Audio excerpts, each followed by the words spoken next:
So the best practices that we use, and number one, there are multiple things.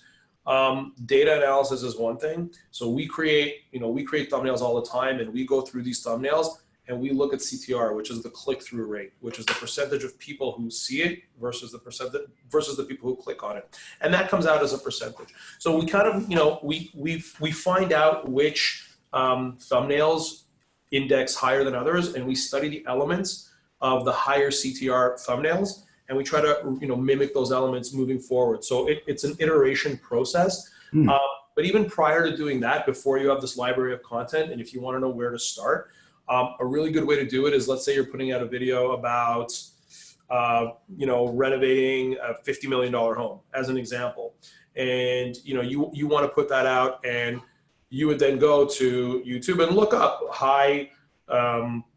whatever. You would look up keywords saying like expensive property renovations or high net worth renovations or something along those lines. And then you would find the videos and you sort by the videos that perform the best, and you take a look at their thumbnails, and it'll give you an idea, because you know that CTR will likely be higher because that video performed really well on the platform. It got a lot of views. So I would definitely, you can't copy that thumbnail, because then you're asking for trouble. Because it's just against YouTube policy, so you definitely can't do that. But you can definitely use it for inspiration and understand what it is that triggered the audiences to want to click on that thumbnail. So that's definitely one way you should do it. The other way that we do it internally, and it's like a very old-fashioned thing, is I literally put 10 people in a room to discuss thumbnails.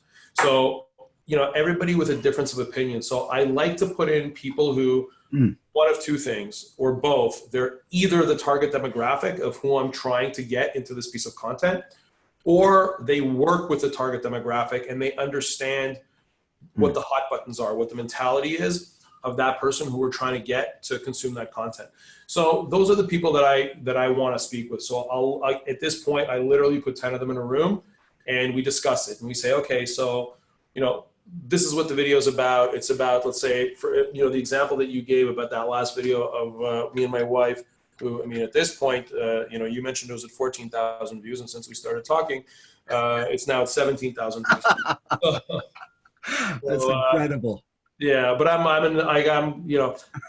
always looking at numbers. I'm like a numbers fanatic when it comes to this stuff, well, as well as the qualitative side of it. But in that particular video, so for example, like I literally sat down with, that was a smaller group. That was like 4 or 5 people. But these are people who are part of the target demographic, because I can see the demographic information of the people who view our content. This is my wife's channel. Like it's her personal brand channel. So we see who it is, and then I bring those people into a room. I bring those target demos people into the room. So these are people that you know, or this is people on your team, or these are people on our team, and these are people not only on our team, but these are people who I always work with them, and I'm always, I have a relationship with them, and I've trained them to be always honest with me, and I removed my ego from it. So if I think there's a good thumbnail concept, they all know that, hey, they can say, Gary, it's not a good concept. So you have to remove your ego from it when it comes to like creative decisions like this. So anyway, that thumbnail, it was presented to us. So I had the people come up with some ideas, and they brainstormed some ideas, and we discussed it, and we came up with what we thought was the best thumbnail. And you do that for every video? Yeah. Really?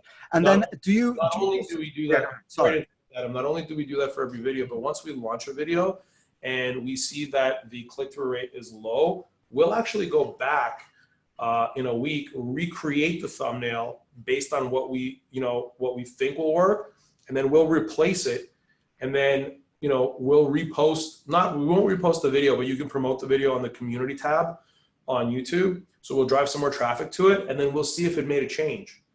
So we constantly iterate. Now, there's also some tools that you can use to actually load up multiple thumbnail variations in the beginning. You can load up 2 or 3, and then you can run it for a week, and then you'll actually see what's the winning thumbnail. And you can do that on YouTube? Yeah, you can do that. You can do that through third-party applications that are approved by YouTube.